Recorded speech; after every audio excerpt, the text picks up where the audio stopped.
Bismillahirrahmanirrahim.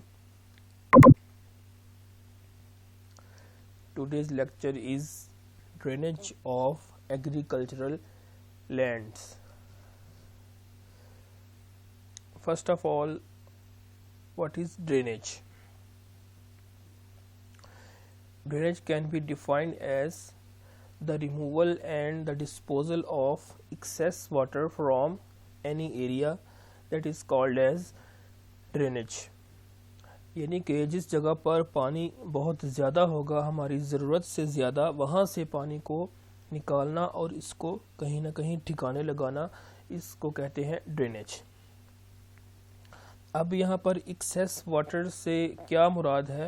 Excess water से agricultural point of view से अगर देखें तो एक्सेस वाटर से मुराद ये है कि हमारे पास जो सॉइल है, उस सॉइल प्रोफाइल के अंदर पानी की मिकदार जो है वो बहुत ज़्यादा है, हमारी ज़रूरत से ज़्यादा है, जितनी रूट जोन को चाहिए उससे ज़्यादा है, उस जो ज़्यादा अमाउंट है, that is called as excess water. Basically, there are two types of drainage system. First one, that is agricultural, and second one, that is urban drainage. Agricultural drainage means the removal of water from field of agriculture, or you can say that कि agricultural drainage जिसका ताल्लुक agriculture से है, जो हमारे पास हमने जो irrigation apply की है, इरिगेशन वाटर फील्ड के अंदर अप्लाई किया है, या उसमें जो रेनफॉल हुई है और हमारी ज़रूरत से ज़्यादा जितना पानी है उसको जो एग्रीकल्चर से रिमूव करना उस वाटर को, that is called as agriculture drainage. और urban drainage, that drainage which concerned with the drainage in the areas of residential and business areas, जो हमारे गली मोहल्लों के अंदर, बाज़ारों के अंदर जितना पानी खड़ा होता है ज़रूरत से ज़्यादा जो जब होता है, तो वो डेफिनेटली सड़कों पर, गलियों में, मोहल्लों में जो निकल आता है उसको रिमूव करना और उसको कहीं ना कहीं ठिकाने लगाना, that is called as urban drainage. तो इस वक्त पूरे पाकिस्तान में ओवरऑल अगर बात की जाए तो एग्रीकल्चरल ड्रेनेज का कोई प्रॉब्लम नहीं है, जबकि ये 1960s में बहुत ज़्यादा था। तो different projects were installed at that time to remove the agriculture water in 1960s। तो लेकिन जो अर्बन ड्रेनेज है, ये इसकी बेस्ट एग्जांपल ये पिछले दिनों मॉनसून में जो कराची में बहुत ज़्यादा ये प्रॉब्लम था, और मैं समझता हूँ कि इस वक्त पूरे पाकिस्तान का जो ड्रेनेज सिस्टम है, urban drainage system, it should be revised, क्योंकि ये बहुत ज़्यादा प्रॉब्लम्स हैं जब बारिश आती है, ख़ास तौर पर मानसून के दिनों में। तो बहुत जगहों पर ये प्रॉब्लम होता है, जैसे फैसलाबाद में समुंदरी रोड पर या शेखुपुरा रोड पर बहुत ज़्यादा पानी खड़ा हो जाता है, जैसे एक दरिया बह रहा है। तो ये सारा का सारा ड्रेनेज प्रॉब्लम है। नीचे सिस्टम सारा ख़राब हुआ है और बहुत पुराना है, इसको अपडेट नहीं किया गया। और एक और बड़ा इसका नुकसान ये कि जितने हमारे ड्रिंकिंग वाटर के पाइप्स हैं उसमें भी ये इंटरफेयर हो रहा है, और उसके ज़रिए से जो ड्रिंकिंग वाटर की क्वालिटी है वो भी डिटीरियोरेट इसकी वजह से हो रही है। तो ओवरऑल जो है वो अर्बन ड्रेनेज का प्रॉब्लम तो है, लेकिन एग्रीकल्चरल ड्रेनेज का प्रॉब्लम इतना नहीं है। लेकिन अगर आप मूव करें फ्रॉम फैसलाबाद टू इस्लामाबाद, तो रास्ते में पिंडी भट्टियाँ आता है। There is some problem of agricultural drainage in Pindi Bhattian. Left side पर पिंडी भट्टियाँ है, वहाँ पर 2-3 किले इस तरह के हैं जहाँ पर पानी जो है वो खड़ा रहता है फसलों में। ये सीवियर प्रॉब्लम है उधर, सिर्फ 2-3 किलों में। और भी इस तरह मसलन के मुख्तलिफ पूरे पाकिस्तान में मुख्तलिफ जगहों पर कोई ना कोई छोटे छोटे पैचेस आपको मिल सकते हैं स्मॉल स्केल पर, यानी कि ये प्रॉब्लम हो सकता है वहाँ पर। इसकी वजह ये भी हो सकती है कि कोई नीचे हार्ड पैन है, यानी कि कोई सख्त चट्टान है या कोई पथरीली ज़मीन है नीचे, तो पानी जो हम इरिगेशन के लिए अप्लाई करते हैं तो वो नीचे सीप डाउन नहीं होता, नीचे मूव नहीं करता, तो वो वहीं रुक जाता है। तो उस हार्ड पेन को तोड़ा भी जा सकता है इसके हल के लिए।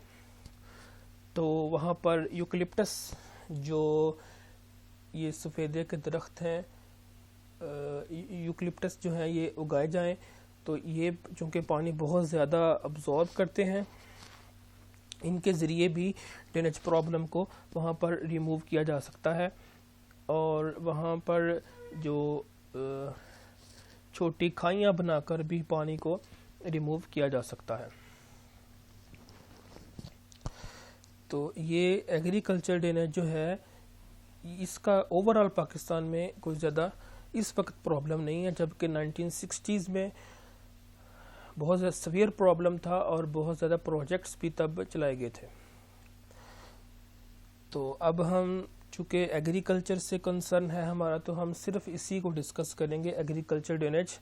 We have no concern with urban drainage at this time. तो जो पानी क्रॉप के रूट जोन में ज़्यादा खड़ा हो जाता है, ये इसी को हमने रिमूव करना है। ये सरफेस पे भी हो सकता है, सरफेस के नीचे भी हो सकता है, यानी कि उसके जो लीव्स हैं, स्टेम्स हैं, वो भी पानी में डिप हो सकती हैं अगर सरफेस प्रॉब्लम है। अगर नीचे है तो फिर रूट जोन में ये काफ़ी ज़्यादा पानी खड़ा होगा। या तो ये पानी जो है वो आर्जी तौर पर होगा, या फिर ये बहुत लंबे अरसे तक चल सकता है। मसलन कि अगर बारिश हो, कुछ मसलन 2-3 दिनों के लिए बारिश हो काफ़ी ज़्यादा, तो ज़ाहिर सी बात है ये थोड़े टाइम के लिए होगा, ज़्यादा जो है ना लॉन्ग ड्यूरेशन के लिए नहीं होगा। और अगर तो ये स्मॉल क्वांटिटी में है और शॉर्ट ड्यूरेशन के लिए है, फिर तो इसका इतना ज़्यादा मसला नहीं है।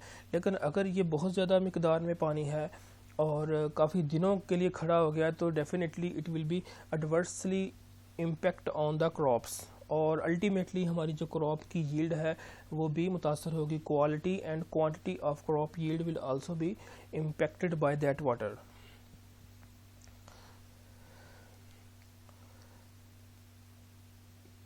नेक्स्ट है international commission on irrigation and drainage that was established in 1979। ये वो कमीशन है जो फर्स्ट टाइम जिसने ड्रेनेज पर बात की। इससे पहले जितने भी कमीशन थे, जितनी भी अथॉरिटीज़ थी, जितने भी अदारे थे, सब कंसर्न थे विद इरिगेशन। ये फर्स्ट कमीशन था जिसने दोनों पर बात की, इरिगेशन पर भी और ड्रेनेज पर भी। तो मेन पर्पसेस ऑफ ड्रेनेज क्या हैं? हमारे पास जो क्रॉप है उसकी हमारा फोकस जो है वो उसकी रूट पर है, सबसे ज़्यादा इम्पोर्टेंस उसकी जड़ है। अगर जड़ का जो इन्वायरमेंट है वो ठीक है, तो इसका मतलब होगा कि हमारी क्रॉप की यील्ड अच्छी होगी। तो उस क्रॉप की जो जड़ है, उसका इन्वायरमेंट जो है उसको अप्रोप्रिएट रखने के लिए ड्रेनेज की जाती है कि वहाँ पर ऑप्टिमम क्वांटिटी ऑफ वाटर होनी चाहिए। अगर क्वांटिटी ऑफ वाटर ज़्यादा होगी वो भी नुकसानदेह है, अगर कम होगी तो वो भी नुकसानदेह है। हमारी क्वालिटी और क्वांटिटी दोनों इम्पेक्ट होंगी, ज़्यादा क्वांटिटी ऑफ वाटर हो तब भी, अगर कम हो तब भी।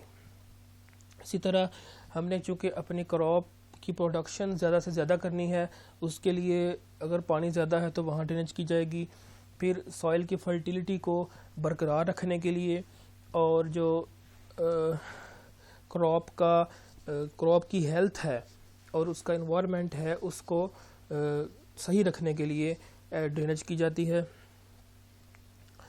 और इसके अलावा जितने भी हमारे फील्ड्स के अंदर फार्मिंग ऑपरेशंस होते हैं, कोई हाल चलाना है, कोई मशीनरी जितनी भी इस्तेमाल होती है, पर प्लोइंग करनी है, टिलेज करनी है, हार्वेस्टिंग करनी है, जितने भी ऑपरेशंस हैं ये फार्मिंग ऑपरेशंस, ये उसी वक्त सही तरीके से पॉसिबल हैं अगर वहाँ पर ड्रेनेज का प्रॉब्लम नहीं है।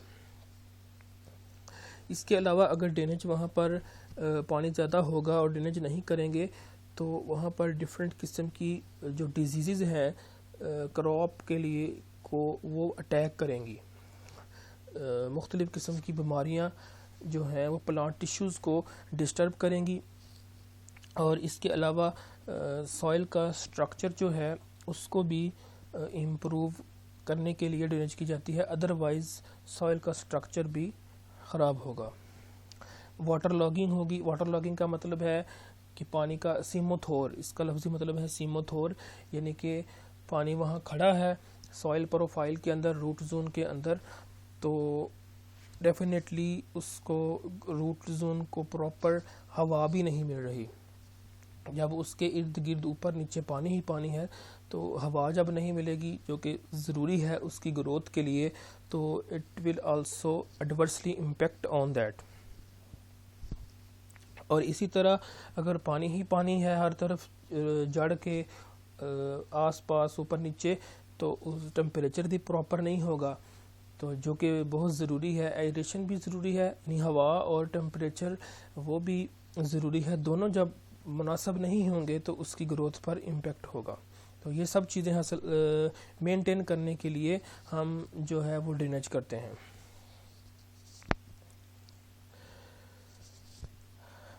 इसके अलावा इसकी अहमियत इसलिए भी है कि अगर वहाँ पर वाटर लॉगिंग होगी, यानी पानी बहुत देर तक खड़ा रहेगा, तो मे बी सैलिनिटी प्रॉब्लम हो। अगर उस पानी के अंदर नमकियात ज़्यादा हैं, तो जैसे ही पानी वहाँ पर रिमूव होगा, हम ड्रेनेज करेंगे, तो वहाँ पर सैलिनिटी का प्रॉब्लम होगा। ये ज़रूरी नहीं है कि वहाँ पर सैलिनिटी का प्रॉब्लम होगा, लेकिन नंबर ऑफ़ चांसेस बहुत ज़्यादा हैं कि वहाँ पर सैलिनिटी का प्रॉब्लम हो, नमकियात यानी कि उसके ज़्यादा हों। तो नमकियात की भी जो अमाउंट है वो भी अप्रोप्रिएट होनी चाहिए, ऑप्टिमम होनी चाहिए, बिल्कुल मुनासिब मिकदार में। जो भी चीज़ हमने अप्लाई करनी है वो ऑप्टिमम क्वांटिटी में करनी है, अदरवाइज़ वो बैडली इम्पेक्ट करेगी क्रॉप पर। तो अगर तो सॉइल में प्रॉब्लम, सॉइल में भी नमकियात हो सकते हैं, ऑलरेडी वहाँ पर अगर नमकियात हों तब भी सैलिनिटी का प्रॉब्लम होगा। और इरिगेशन और ड्रेनेज दोनों जो हैं ये लाज़िम व मलज़ूम हैं। अगर वहाँ पर ड्रेनेज का प्रॉब्लम है तो ज़ाहिर बात है जितने भी फार्मिंग ऑपरेशंस हैं लैंड प्रिपरेशन के लिए, सोइंग के लिए, इंटरकल्चर के लिए और हार्वेस्ट के लिए, वो भी डेफिनेटली डिले होंगे। और जैसा कि पहले बताया, वहाँ पर डिफरेंट किस्म की डिजीज़ भी अटैक करेंगी और पेस्ट्स का भी अटैक होगा। तो अगर हम चाहते हैं कि अपनी क्रॉप को एक नॉर्मल तरीके से ग्रो करें, तो वहाँ पर प्रॉपर इरिगेशन और प्रॉपर ड्रेनेज हो, वहाँ पर ड्रेनेज प्रॉब्लम नहीं होना चाहिए। अब दो तरह की ड्रेनेज हो सकती है, जो या तो सरफेस ड्रेनेज होगी या सब सरफेस। तो सब सरफेस जैसा कि मैंने पहले बताया कि इसका ताल्लुक रूट जोन से है, ज़मीन से नीचे। वहाँ अगर पानी ज़्यादा है तो दैट इज़ कॉल्ड एज, यानी कि वहाँ अगर रूट जोन के आसपास पानी ज़्यादा है तो उस वहाँ से पानी निकालने को हम सब सरफेस ड्रेनेज बोलेंगे।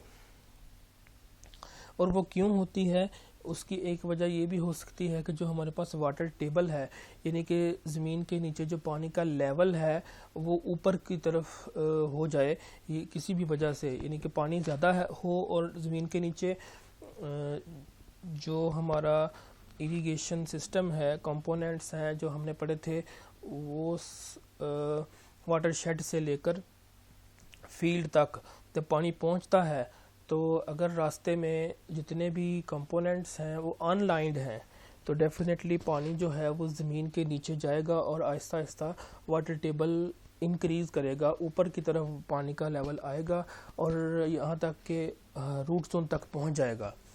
तो वो जो वहाँ तक रूट जोन तक पहुँच जाएगा, यानी सरफेस के नीचे ही, तो उस को हम बोलेंगे कि यहाँ पर अब सब सरफेस ड्रेनेज होनी चाहिए।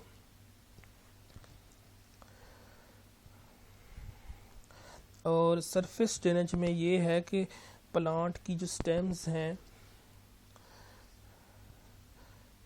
और पानी खड़ा होगा around the crop stems and plants, या तो कम्प्लीटली या फिर पार्शली सबमर्ज्ड हो। ये मोस्टली उस वक्त हो सकता है जब कि बारिश बहुत ज़्यादा हुई है और फसलों में पानी खड़ा हो गया है, और ये ज़्यादा अमाउंट में है और ज़्यादा देर के लिए हो, तब ये प्रॉब्लम करेगा। अगर थोड़ा पानी है, कोई इतना ज़्यादा मिकदार नहीं है, तो definitely it will be evaporated and सीप डाउन आफ्टर सम डेज़। लेकिन अगर ये ज़्यादा है और ज़्यादा देर के लिए है, काफ़ी दिनों के लिए होगा, तो फिर ये मसला बनाएगा। तो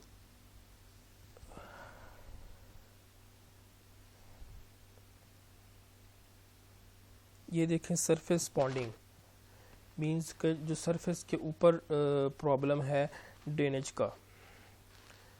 नेक्स्ट ये water logging and salinity problem,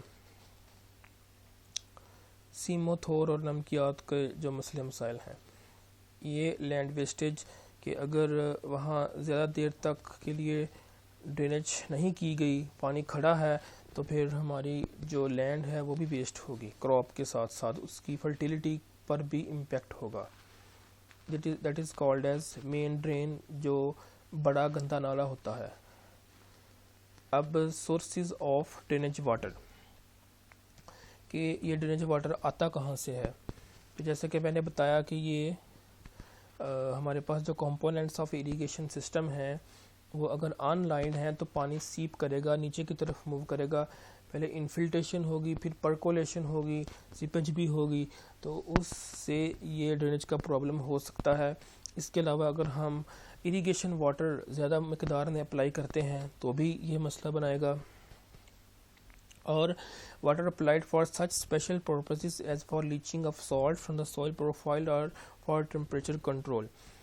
अगर कहीं किसी जगह पर सॉल्ट्स बहुत ज़्यादा हैं, जैसा कि ये बहावलपुर और शाहकोट जो एरियाज़ हैं, यहाँ पर बहुत ज़्यादा प्रॉब्लम है नमकियात का, तो वहाँ ज़मीन को जो है वो काफ़ी ज़्यादा इरिगेशन या वाटर अप्लाई किया जाता है, जिससे नमकियात नीचे चले जाते हैं।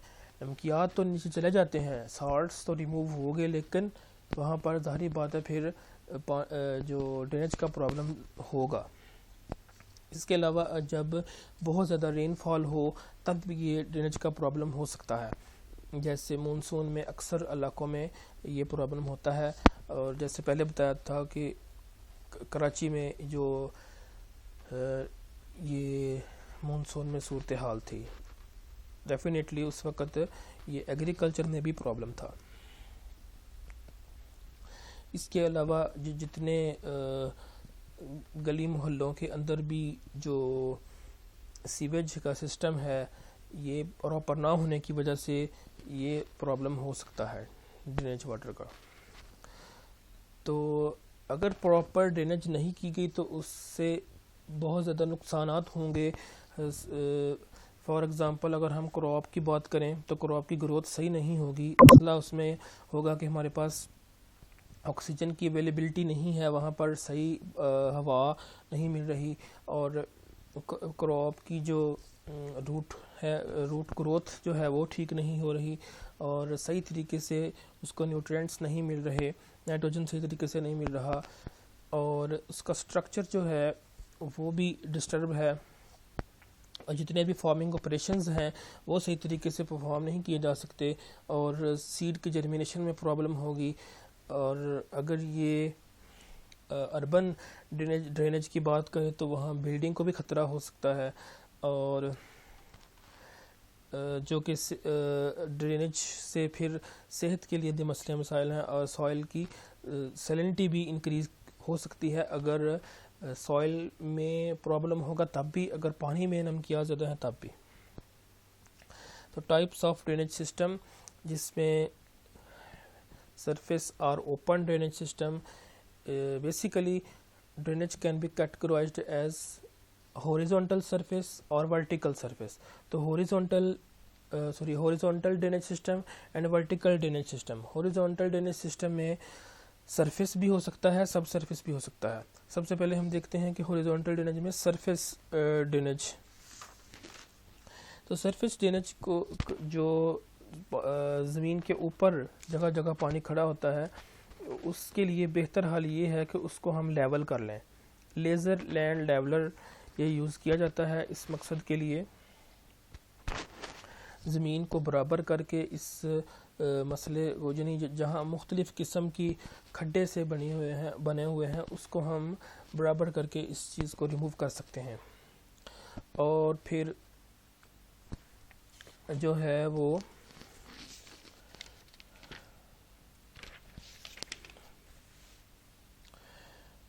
डिफरेंट फील्ड लेटरल्स कलेक्टर्स के ज़रिए से जो छोटे छोटे मसलन के कह लें खाइयाँ बनाकर पानी को वहाँ से एक स्लोप के पर पानी को जो मेन ड्रेन तक पहुँचाया जा सकता है। पानी को इस तरीके से भी रिमूव किया जा सकता है। फिर मेन ड्रेन से आगे पानी जो है वो ड्रेनेज आउटलेट तक जाता है। ड्रेनेज आउटलेट क्या होता है? मेन ड्रेन आपको दिखाया था पीछे, जो भी शहर का या कोई भी गंदा नाला है main, that is called as main drain. मुख्तलिफ जगहों से सारा पानी इधर आता है और इधर से कहाँ जाता है? ड्रेनेज आउटलेट पर। ड्रेनेज आउटलेट में रिवर्स भी हो सकते हैं, लेक्स भी हो सकती हैं और कोई बैरन एरिया भी हो सकता है। तो ये देखें, that is called as surface drain. Next इसी में पाइप ड्रेनेज सिस्टम है जो कि हॉरिजॉन्टल ड्रेनेज सिस्टम की ही एक कैटेगरी है, लेकिन ये सब सरफेस है। ज़मीन के नीचे इसको पाइप्स बिछाकर हम पानी निकालते हैं और उसको मेन ड्रेन तक और मेन ड्रेन से फिर ड्रेनेज आउटलेट तक पहुंचाया जाता है। इसको टाइल ड्रेन भी बोलते हैं। तो पाकिस्तान में ये तकरीबन 10 प्रोजेक्ट इम्प्लीमेंटेड किए गए थे, जिसमें ईस्ट खैरपुर प्रोजेक्ट शामिल है, मरदान ड्रेनेज प्रोजेक्ट है, स्कार्प है, फोर्थ ड्रेनेज प्रोजेक्ट है एंड खुशाब प्रोजेक्ट है।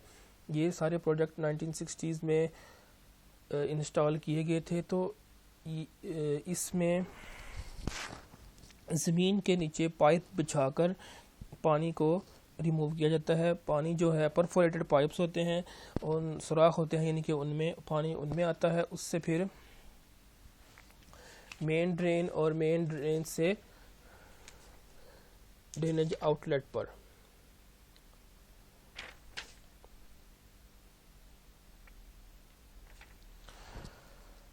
फर्दर इसकी 2 टाइप्स हैं, सिंगुलर सिस्टम और कंपोजिट सिस्टम। दोनों में फ़र्क क्या है? ये देखें, ये सिंगुलर सिस्टम है और ये कंपोजिट सिस्टम है। ये पाइप लेटरल्स हैं, तो पानी जो है वो परफोरेटेड पाइप्स हैं, इनमें सुराख होते हैं, पानी इनमें आ जाता है। इनसे पानी जो है वो डिच कलेक्टर में जाता है, यानी कि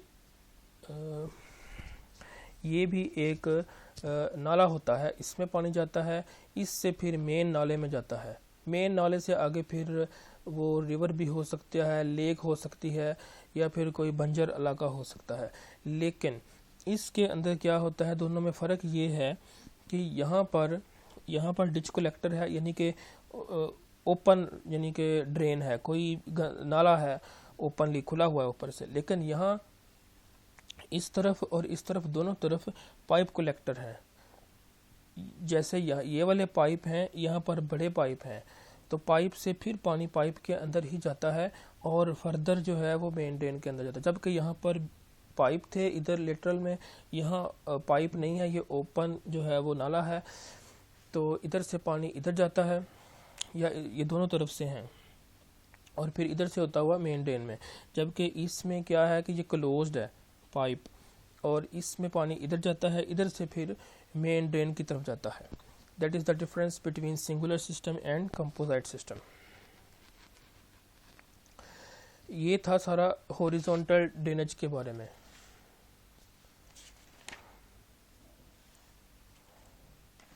अब है नेक्स्ट वर्टिकल ड्रेनेज।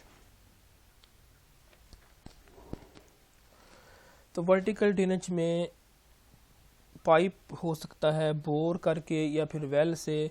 मेनली इसमें ट्यूबवेल यूज़ किए जाते हैं वर्टिकल ड्रेनेज के लिए। तो पाकिस्तान में ये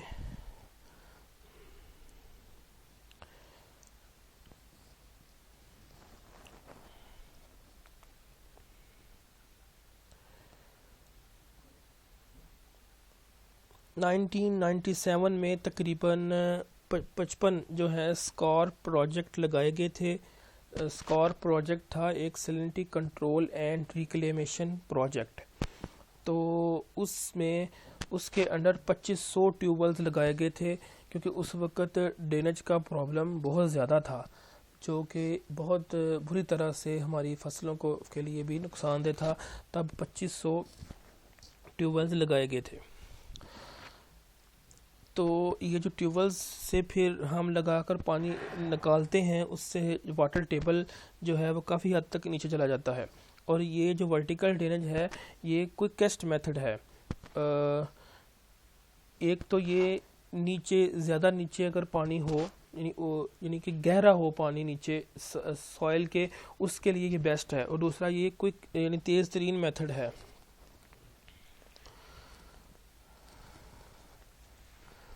तो फर्दर नेक्स्ट है मोल्ड ड्रेन। ये भी वर्टिकल ड्रेनेज की एक टाइप है। अच्छा, इसके अंदर जो वर्टिकल ड्रेनेज सिस्टम है, यहाँ पर जो हम डिचेस बनाते हैं यानी नाले बनाते हैं, ट्यूबवेल से ज़ाहिर है पानी आगे नालों में जाता है, तो फिर वहाँ पर स्लोप जो प्रोवाइड की जाती है दैट इज़ ऑलमोस्ट 0.01%, जबकि जो पीछे हमने पाइप ड्रेनेज सिस्टम पढ़ा था वहाँ पर स्लोप होती है 0.1%। ये थोड़ा डिफरेंस है कि इस वर्टिकल ड्रेनेज में हमारे पास जो ट्यूबवेल के ज़रिए पानी फिर आगे ड्रेन्स में जाता है, तो उसमें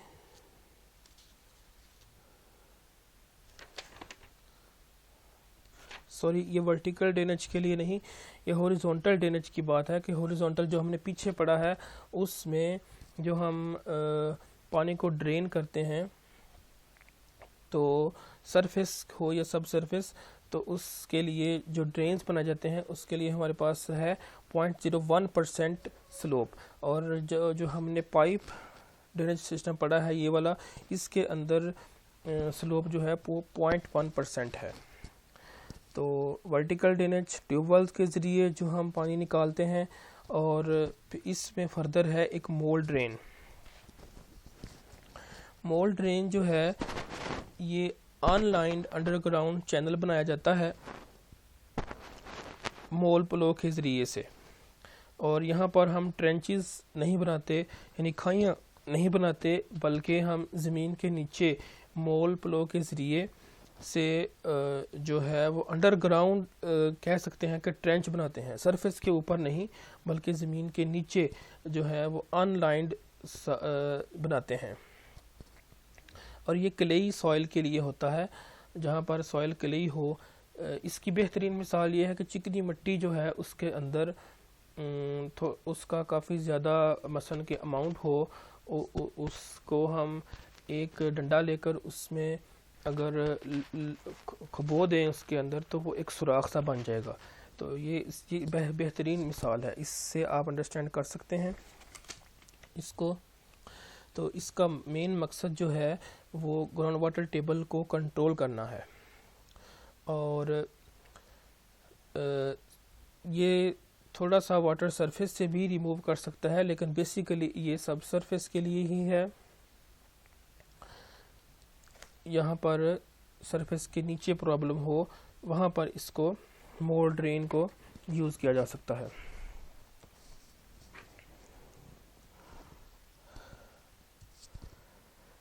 इसमें एक प्रॉब्लम ये है कि ये ज़ाहिर है अनलाइंड सा जो है वो ड्रेन होता है, तो ये इसकी लाइफ बहुत कम है। इसको फिर बार बार जो है फ्रीक्वेंटली बनाना पड़ता है। जैसे कि मैंने मिसाल दी कि चिकनी मिट्टी के अंदर अगर हम कोई सुराख करें डंडे के ज़रिए, तो वो कितनी देर रहेगा, फिर वो ख़त्म हो जाएगा। तो ये इसका मेन प्रॉब्लम है। ये है इसकी, ये देखें ग्राउंड सरफेस है और इस तरह का ये टूल लगा हुआ है, और ट्रैक्टर जैसे ही मूव करता है कि इतनी डेप्थ पर, तो ये टूल नीचे मूव करता है तो साथ वहाँ पर सुराख बन जाता है। ये इसकी वीडियो भी देखते हैं। यहाँ पर ऑलमोस्ट ये 500 to 6 मिलीमीटर डेप्थ पर ये टूल होता है ग्राउंड सरफेस से, और ट्रैक्टर इस तरफ मूव कर रहा है तो ये देखिए इसके आगे शार्प नाइफ टाइप जो है ये है, और ये जैसे ही इस तरफ मूव करेगा तो ज़मीन के नीचे जो है वो एक ड्रेन सा बनता जाएगा, उसके ज़रिए से हम पानी को रिमूव कर सकते हैं।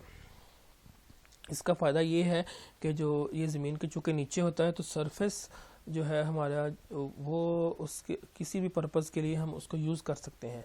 लेकिन जो सरफेस ड्रेनेज सिस्टम था उसमें हम ये था कि ओपन चूँकि ड्रेनेज होती थी तो हम उस जो सरफेस ऑफ सॉइल है उसको हम किसी भी मकसद के लिए यूज़ नहीं कर सकते थे। तो ये देखें ज़रा, cuts through sword or long straw.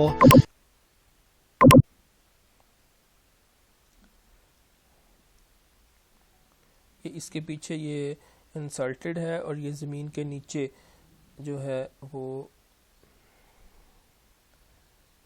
इसकी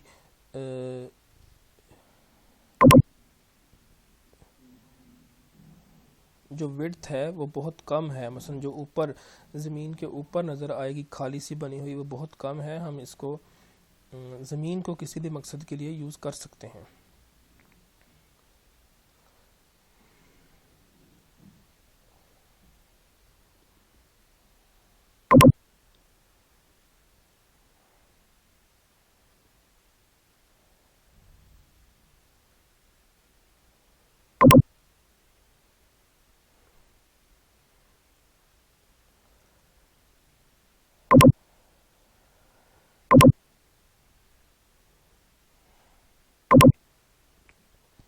तो ये ट्रैक्टर के ज़रिए हम इसको करते हैं। इसके अलावा पाकिस्तान में ड्रेनेज प्रॉब्लम मैंने बताया था कि 1960s में था, तो जब मुख्तलिफ़ किस्म के प्रोजेक्ट्स ड्रेनेज के वो लगाए गए, जिसमें वापडा ने लगाए थे, ये वापडा की तरफ से ये लगाए गए थे, वही इसको कंट्रोल भी कर रहा था और हैंडल भी कर रहा था, जिसमें ये इसकी डिटेल बताई गई है। पंजाब, सिंध, KPK, बलूचिस्तान में कितने टोटल प्रोजेक्ट्स थे, 30, 18, 8, 2, टोटल 58 प्रोजेक्ट्स थे उस वक़्त, और जो कितने एरिया को कवर कर रहे थे और कितने नंबर ऑफ़ ट्यूबवेल्स उस वक़्त लगाए गए, और सरफेस ड्रेन कितने किलोमीटर उसकी रेंज थी, और टाइल ड्रेन के अंदर कितना एरिया कवर हो रहा था। मेनली जो 4-5 प्रोजेक्ट थे जिनमें ये शामिल हैं, salinity control and reclamation project था, पाइप ड्रेनेज सिस्टम थे, नेशनल ड्रेनेज प्रोग्राम था, left bank outfall drain, right bank outfall drain. ये 5 किस्म के उस वक़्त प्रोजेक्ट थे। ये देखें 1980s में खैरपुर के अंदर मर्दान और फैसलाबाद भी जिसमें शामिल है, और खुशाब, ये इन इलाकों में जहाँ ज़्यादा प्रॉब्लम था, ये जो प्रोजेक्ट्स हैं ये वहाँ पर इनके थ्रू ड्रेनेज की गई बाय वापडा, water and power development authority. Thank you, Allah हाफ़िज़।